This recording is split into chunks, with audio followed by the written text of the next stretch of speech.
Welcome to Rebecca Sounds Reveille.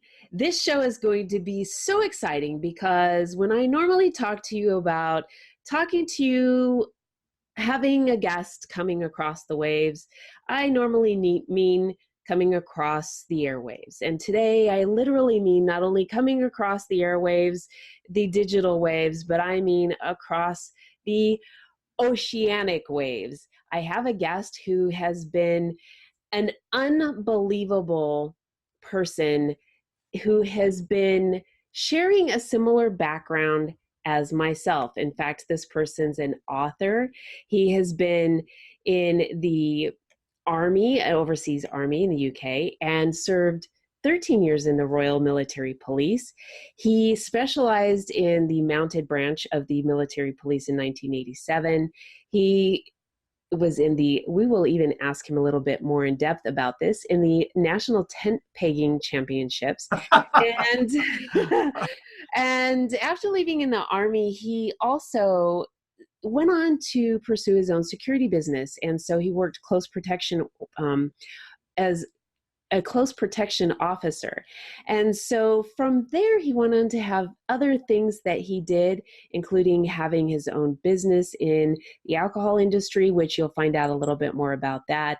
And most recently, this is what I want to talk to him about because it shares a passion with me that I deliver to you so often, and that is about domestic abuse and its importance. And he is the founder of Domestic Abuse Business Support. And this is such a needed topic, and it is so needed in the business industry. I just can't even go there. But I've got to tell you, he is also the author of 12 Steps, a Life-Ready Motivational Guide. I hope you can see this here. And so welcome to the show, Robert S. Wells. Thank you for having me. I'm absolutely delighted to be coming at you from across the pond, as we say here in the UK. I am really excited about everything that you're doing because your background is absolutely phenomenal. You have been dedicated to helping others throughout your entire life. So I have to first ask you, how did you end up, and because of the differences between the United States and UK, did you have to go into the Army, or was this something that you voluntarily did? No, we don't have conscription here. It was a passion that I had from the youngest age. I could never decide whether I wanted to be a police officer or a soldier. And then as I grew older, I discovered that I could do both. So from my earliest memories, I wanted to be in the Army or, as I said, police officer. So I was very lucky in that respect. I went on to fulfill my dreams and became a military police officer. Around about 15, 16 years old, my later wife, she got me into horses.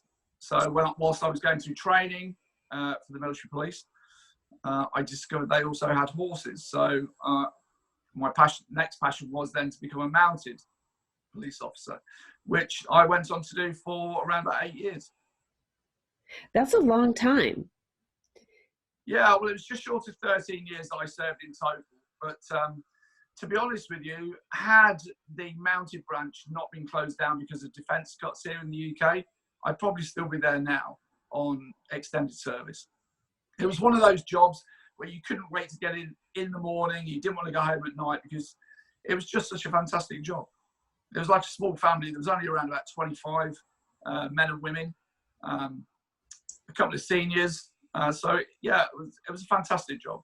We loved what we did. That is really neat because I don't know, because I was in motor transport and my focus was on that, but I don't know if we have something like, I mean, the police department has mounted, but as far as military wise, I don't know of anything specific like that and so small of a unit, because 25 is a very small. Yeah, sure. I'd like to hear from anybody who can prove me wrong, but I think I'm right in saying that we were the last remaining operational mounted military police unit in the world. Mm-hmm. So we weren't just most of the mounted units, in fact, all of the mounted units within the British Army are ceremonial. So you've got the King's Troop Royal Horse Artillery and you've got the cavalry. They're purely ceremonial, but we actually carried out a policing role. And I don't know of any other military police mounted units that do that. That's pretty exciting. So from there, you also did something called tent pegging. You've been doing your homework, that's for sure. Oh, blimey. Yeah, I don't recall the year, but I was very lucky. I think I just got lucky one year, and I became British champion. It sounds very grand, but it was a rather small show where they used to bring the civilian police, the cavalry, the King's Troop Royal Horse Artillery, and pretty much anybody with a lance and a horse together to compete for. I mean, if you don't know what tent pegging is, basically it's a lance made out of bamboo with a very sharp pointy end and a very blunt end at the bottom. You gallop flat out on your horse, and you have to use the lance at flat out gallop to remove a very small piece of wood going down to just an inch wide and about 6 inches in height from the ground on the end of the lance. And it's all part of the former British military mounted training. So you also had sword, lance and revolver. So it's a way of training the mounted British troops in the earliest days to use a sword, lance and revolver on horseback. And that was then carried through to just a more modern day sport. That sounds very meticulous. And yeah, it was great. It was great fun, especially using a gun from horseback. But of course, it wasn't live rounds, thankfully. Yeah, it was great fun. I really enjoyed those times. I do miss them even now, all these years later. The government closed down the mounted section in 1995. So it's been closed for some time now. That's pretty interesting. Now, when you left, military police and being with the mounted, I'm wondering from there, where did you go? Did you go into caregiving at that time, or did you go directly over into close order protection? No, I was quite lazy, to be honest. I didn't really want to accept the fact that I was actually leaving the army and going out into Civvy Street. And I know for a fact from my interactions with other ex-service personnel that it can be a very hard transition from leaving the forces to going to Civvy Street. I mean, you may have found that yourself. Yes. Did you find it a smooth transition? Well, no, I had to retire, and so that anytime I think that you leave, well, military-wise, a whole different thing. But going from the police agency to retirement has been very different, and it isn't the same. You live, you breathe, you do everything that has to do with law enforcement work and helping others, to a civilian lifestyle, which is not as regimented, and it's just very different. So it is a hard transition. Yeah, definitely. I mean, like you just said, you live, eat, breathe what you're doing. And I've been in the mounted branch for 8 years. It was a job that I was absolutely devastated to lose when they closed it down. Mm-hmm. I had seen my entire adult career doing that. So it was a very hard transition. And I left in 1998. I actually left the services. I had a couple of friends who were working in close protection in the UK, which, please let me be honest, because lots of people like to pretend that close protection is this, it's Kevin Costner and Whitney Houston. Yes. Well, of course, there is a large part of that, but that tends to be overseas. Here, working for Arab families or a European family that I worked for at one point, and a Russian family, a lot of it, to be honest with you, is bag carrying. You follow them when you're going around shopping. It's not particularly glamorous, let's put it that way.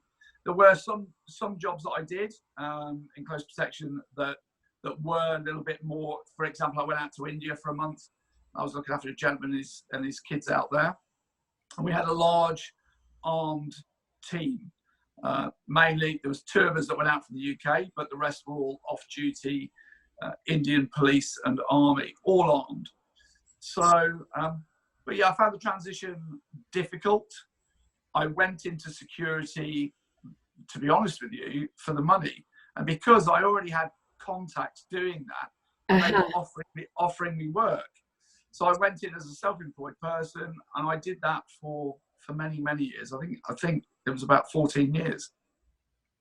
That's a long time. It was a long time. And I'll be honest, there were periods during that where I broke away to do other things, but always ended up going back to security.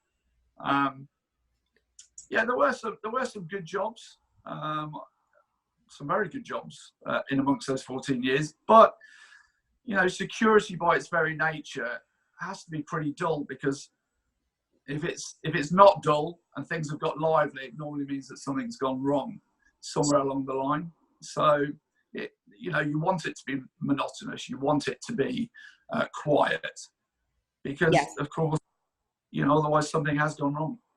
Yes, that's true. So doing that has been another way to help people, protection, and you have also done caregiving as well.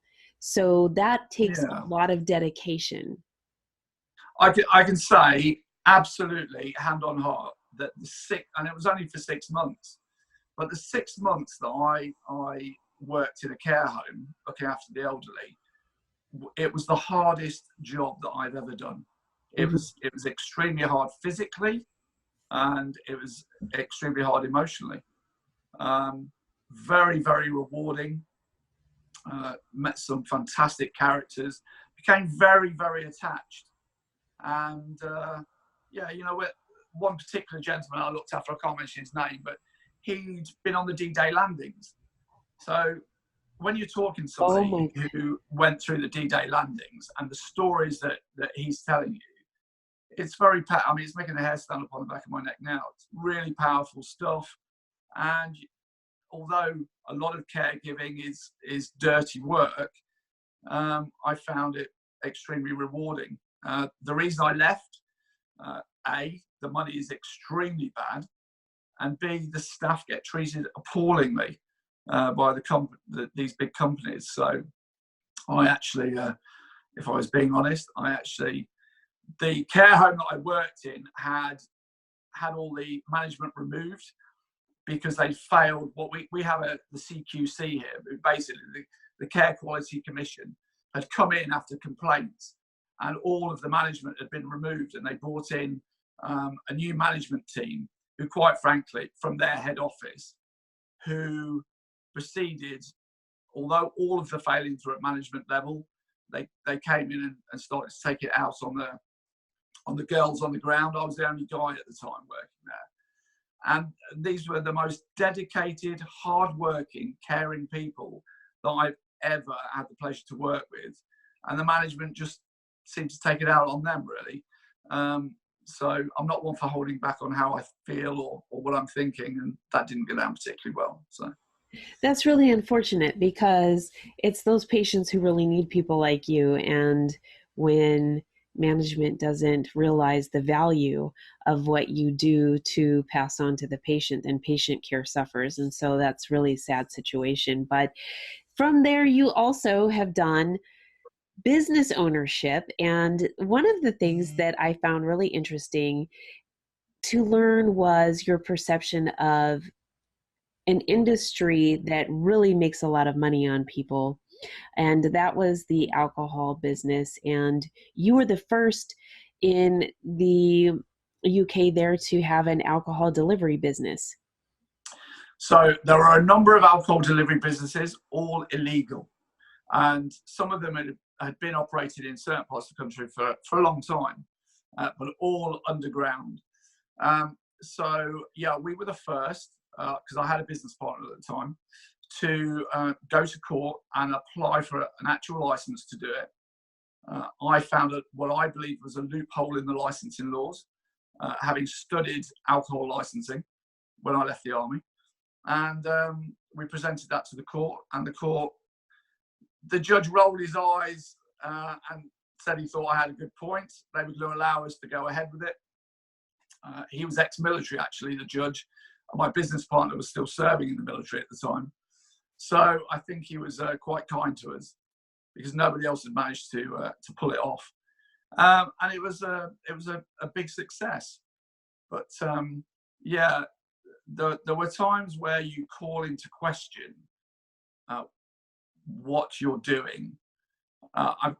You may be touching on it later, but I've had my own bar company, a couple of my own bar companies, and there were occasions where I thought, is this my purpose in life, getting people in this state? So whilst we made a lot of people very happy and provided what proved to be a really popular service, looking back now, you do question as to whether that was a meaningful job to be doing. It's interesting you say that. And when we come to different points in our life, we realize certain things and how it affects different areas, not only in our own lives, but the lives of others. And when I looked at the things that you were doing with your life coaching service, I was really impressed. And I have a copy of your book, 12 Steps. That was very kind of you to go out and get that. Thank you very much. Yes, the 12 Steps, a Life-Ready Motivational Guide. Let me just share with the audience a little bit about this before we go further with what you're doing, because this is absolutely an incredible read. And I'm going to tell you why. Every part of this book is essential. You can't put in your brain one part of the book without learning something that can be very applicable to you, no matter how much you think you've mastered something in your own life. Because at different stages, different things come up in your life, and sometimes we have to relearn different things or go back and revisit different applications that we've thought we've mastered and start reinstituting them. But every point that you make in this book is not only valid and needed, but it's even essential to the environment and society that we're living in now. Thank you. You're welcome. This is an unbelievable step-by-step guide. And the way I would recommend reading this, because to really get an understanding of how to apply this to somebody's life, I think they need to read the book from front cover to back cover, and then go step by step by step. Yeah. It is unbelievable, because not only is it a read, but it's a template. You take what information is given in here, and then you have homework assignments to do on yourself. Yeah, I think that's the important thing, is that people actually do that. That they, yes, they answer those questions in the book. Because one of the things I find, and we've spoken briefly before, of course, is that writing things down is the way forward. Pencil, notepad, get things written down. It makes things happen. It's so important to do that. I agree with that. And some of the things that I share with people pretty often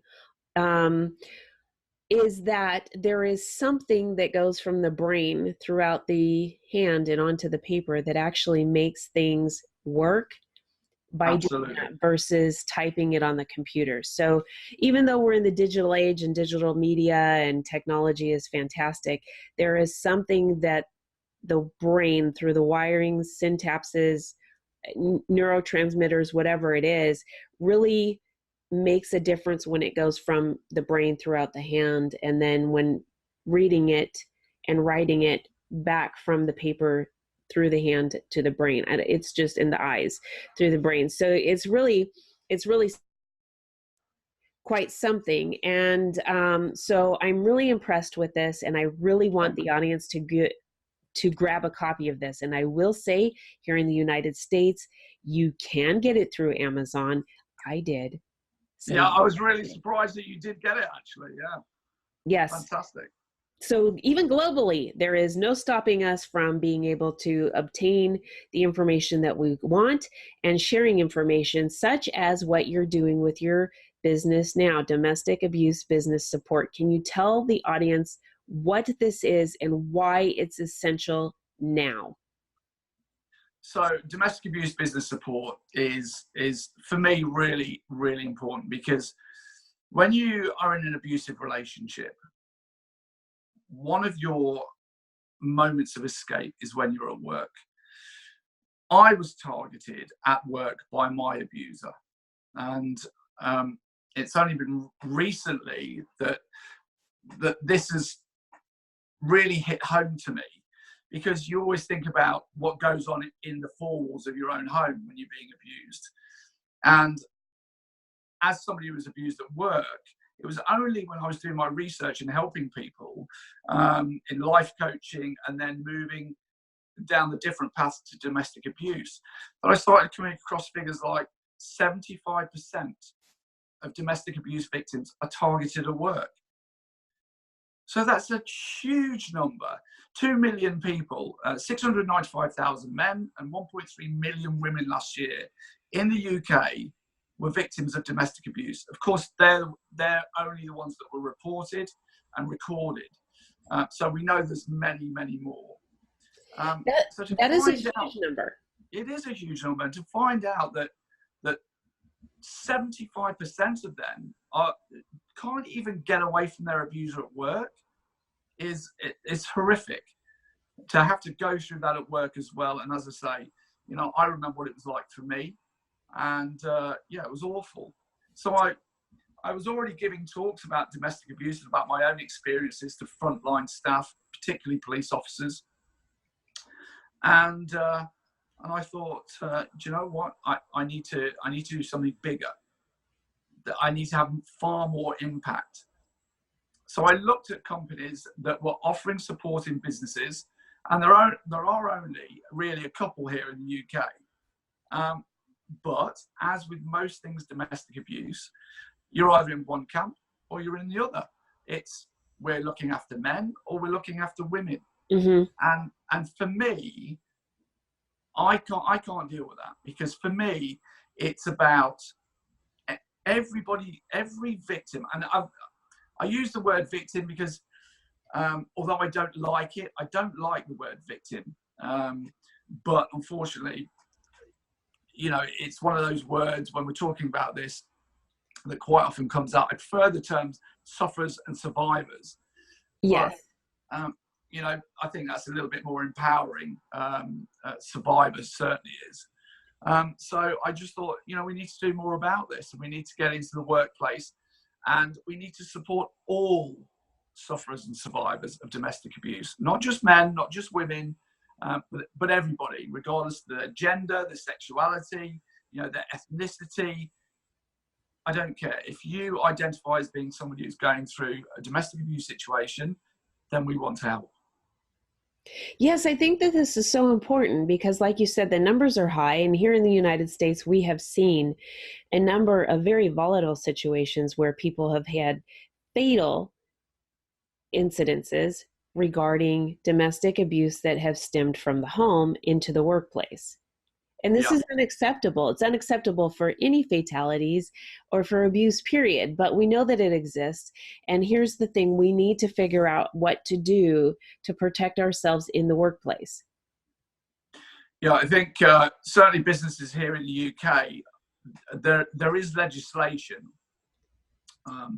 that covers it. But most businesses don't seem to want to get involved in their employees' personal lives. And I can kind of understand that. But what businesses, and I use the term businesses generally there, business owners, business leaders, managers need to get their head around is that it's not just about helping the employee, it's about helping the business. Yes. Because here in the UK, billions of pounds are being lost by businesses every year because of employees who are going through domestic abuse situations taking days off, loss in productivity. The list is endless. And if you have a situation whereby, and I'll give you one example, a hairdresser, her husband, who she recently left, burst into the hairdressers and shot her with a shotgun in front of her work colleagues, all of the people, the ladies that were waiting to have their hair done. It's a massive impact. You know, Yes.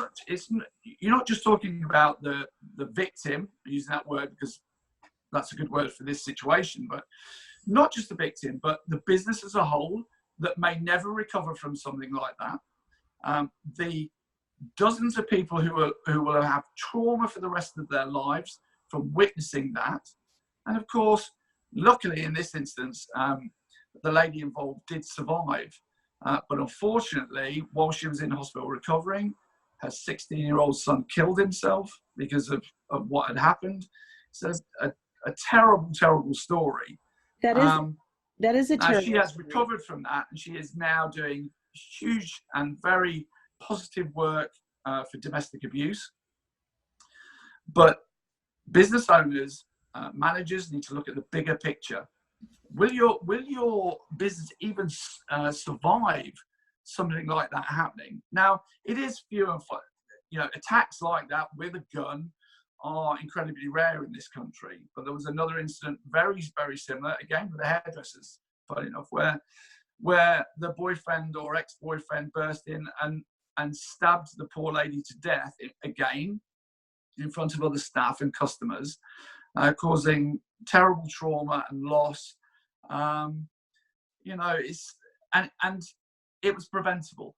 It was certainly preventable from happening in the workplace, with a few things that could have been put in place. So it's a sad loss, really, that Yes. didn't need to happen. Yes, and here in the United States, in Orange County, California, I believe it was just a few years ago that an incident occurred very similar to that at a hair salon there. So these things are not only happening here in the United States, they're happening in the UK and other places all over the world. And if you really think about it, in terms of a 24-hour day, if you were to spend 8 of it sleeping and 8 of it, say, at home, the other 8 hours is at a workplace.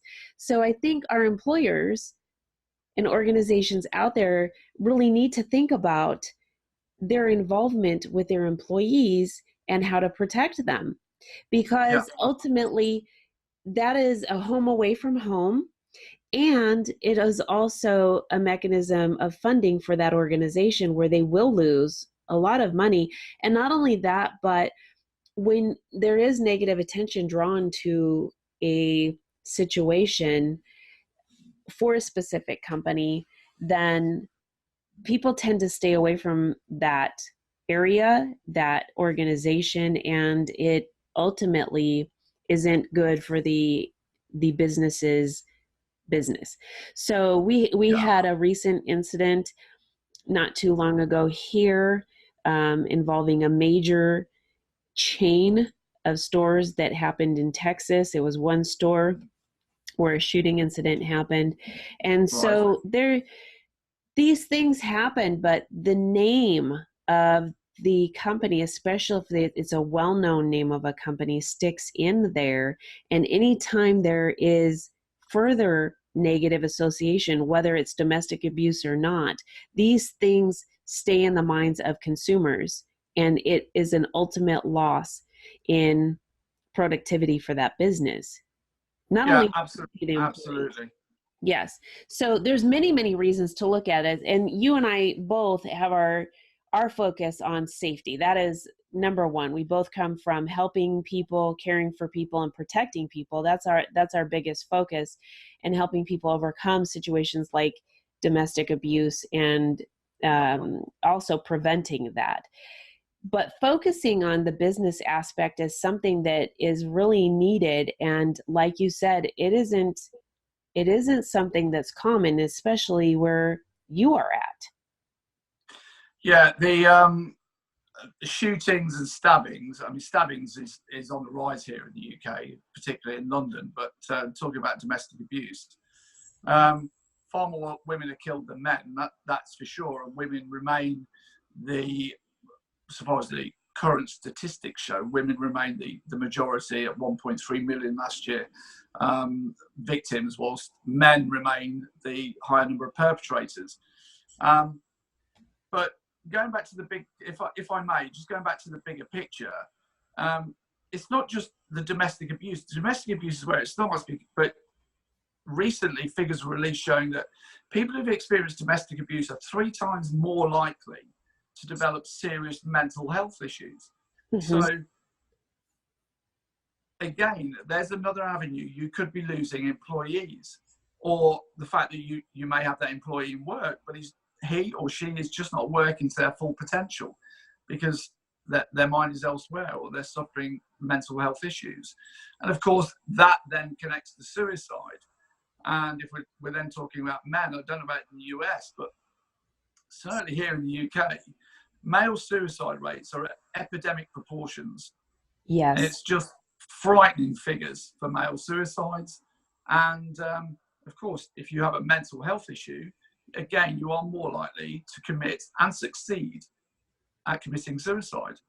So it's a huge picture, costing not just that individual business, but the global economy an absolute fortune. So it makes sense to deal with it at its earliest stage. Well, you have a good point too, because it's affecting the medical industry as well. Yeah. I mean, you've got more appointments there, more medications. Absolutely. And it really is an issue that needs to be addressed, and it's preventable. The thing is, oftentimes, like I said, a third of the time we're spending in the workplace, and oftentimes coworkers know us just like we know our family members, and they're seeing signs of domestic abuse and are not reporting it. They don't know who to report it to, or they don't know how to help the person that they see is being victimized. Yeah, I completely agree with you. But of course, the other big problem is the fact that a lot of people who are suffering from domestic abuse either A, don't see themselves as being in an abusive relationship. Mm-hmm. That's been shown to be one of the big reasons, is that people don't. It's only when people look back, they go, oh, do you know what? I was in a domestic abuse situation. So it's educating everybody, those that are going through those issues, getting out into the businesses, talking to them, and hopefully having people who are going through those experiences go, oh, wow, that's me. I'm actually in an abusive relationship. I just thought he or she was being, just not a nice person, but actually this is abuse. It's helping them to realize that they're actually in an abusive relationship, so that hopefully they will then take the next most difficult step, which is, of course, reaching out to somebody and saying, look, I need help. I think I'm in this situation. Yes. It's something that we offer as a business, is that ongoing support, is that active listening, sitting down with that person and allowing them to tell their story about what's going on in their life without judging them, and letting them get it all off their chest, probably for the first time, and then offering ongoing support, signposting those people to relevant agencies that can help them depending on their gender, sexuality, and ethnicity. So it's a big job. It's a big job getting people to realize that they are A, in that abusive relationship, and B, that really difficult part is getting people to reach out and seek the help that they need. Certainly for men, men are one of the main reasons given by men is that they feel completely ashamed, that they don't want to admit to being, taking a beating at home from their partner. So there are so many issues. It's a very, very complex area, domestic abuse. But of course, at the same time, it's incredibly interesting and very rewarding. I can see that. Let me ask you, so for anyone who would be interested in learning more about D.A.B.S, domestic abuse business support, and finding out how you can assist them, are you solely working in the UK, or are you able to assist people globally? So just recently, actually, I was approached by somebody on LinkedIn who asked me the same question, and I hadn't given it any thought. But you and I have spoken over the phone before today, and I've spoken to a number of other people overseas. And particularly when we spoke, and you start to see, with our similar backgrounds of the military and police, and you start to see the similarities. And can I just say, your book is downstairs, so I don't have it here to hold up. But what a fantastic read that was. I went through it so quickly. And as a police officer, it really resonated with me. And I'm actually going to, whenever I do future talks to the police, I will be taking that with me and saying and recommending that they get themselves a copy and read through that, because I just thought that was a fantastic book, and really showed the fact of how much you cared as a police officer, to help these people. Because I mean, we could talk all night about this, but my experiences with the police have all been incredibly negative when I was going through my abuse. So, I thought it was a fantastic book. Thank you. And I've gone off on a tangent now. I can't remember what the original question was, so I'm sorry about that. Well, I want to ensure that the audience who is watching this, both there in the UK, here in the United States, and anywhere else that this is being broadcast, which is global now, if they would like to utilize your services, if you're able to assist them globally via Skype or in some other method. Absolutely. So, I remember where we were now. Only recently started thinking about this. And because when we talked and I talked to other people, the similarities are so striking that I thought, of course I want to help people here. But at the end of the day, if somebody wants me to talk via Skype or even fly out, then I would be happy to do that. Because at the end of the day, it's about helping all sufferers and survivors of domestic abuse, wherever they may be. So if my story will help somebody, whether it's here or in the US or anywhere else, then that's a positive thing. I absolutely love it.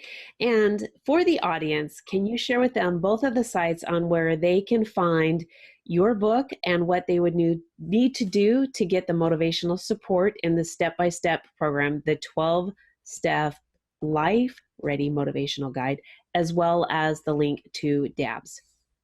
So you got robertswells.com, which is my life coaching, which really gave me the groundwork, I think, for the domestic abuse work that I'm now doing.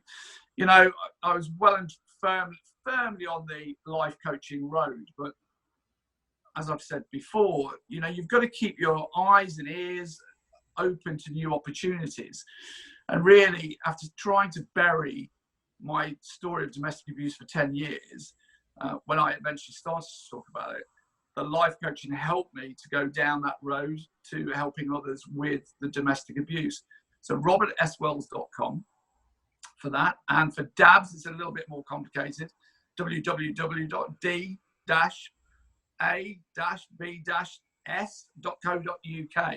Fortunately, I couldn't get .com on that one. Because of course it's D.A.B.S is a funny modern dance, isn't it? They do that or something. I don't know what that's all about. But, I love it. So, or of course, you can contact me directly. The book is available on Amazon. You can find it on there under its title and my name. So I'd be delighted. I deliberately set the price low. People say, "Oh, why are you doing this? Is it a financial thing?" Well, I'd have to sell a lot of books to really make any money off it, because it's done through Amazon, so they get the large percentage of every book that's bought. I did it really, and it sounds cliched, but I genuinely did it because I thought if this helps just one person, then it was worthwhile. And I actually thought when I wrote it that if just one person brought the book, I'd be delighted. So thank you. Thank you for what you're doing. Thank you for your dedication and focusing on this really needed area of focus and the passion that I share with you. I am so delighted that someone has the same internal burning desire to get this issue addressed, even if it changes just one life. Yeah, as I say, it sounds cliche, but it really is true, isn't it? Yes, it is. If just by telling my story of what I went through, you know, with my background, I never thought for 1 second that I would be somebody who could become a victim to domestic abuse. Not with my background, not, you know, ex-military police, security professional. You just think that's never going to happen to me. And in fact, I'd known someone actually just after I left the army, and a lady who had been very, very badly beaten by her partner. And I was one of those people who used the phrase, "Why don't you just walk away?" You know, it shows an incredible level of ignorance to say that to somebody. And as a military police officer, attending many domestics, I never, ever once, never thought to myself when I walked into a room that the man could be the victim.